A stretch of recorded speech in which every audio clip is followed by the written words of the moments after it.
Number 5. Canon EOS Rebel SL3.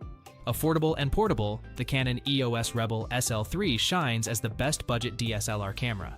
Right away, you'll notice how lightweight and easy to carry it is. Perfect for those spontaneous photo adventures. Its simple control layout means you won't feel overwhelmed if you're new to DSLRs. The fully articulated touchscreen allows you to take shots from any angle, adding flexibility to your creative process. With the same APS-C sensor found in the pricier Canon EOS Rebel T8i, you won't miss out on quality images either. However, the autofocus system is a bit basic compared to higher models. It might need some patience and fast-paced settings. Some photographers might also prefer the larger grip and ergonomics of the T8i, but the Rebel SL3 is still quite comfortable to handle for most. If you're a beginner, you might find the Nikon D3500 intriguing. It's even simpler, with a handy guide shooting mode that teaches you as you go.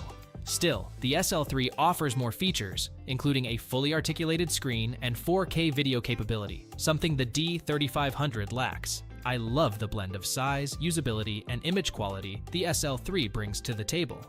It's designed for those who want great photos without the hefty price or bulk. Some trade-offs are there, but they pale in comparison to its benefits. It's a gem in the world of budget DSLR cameras.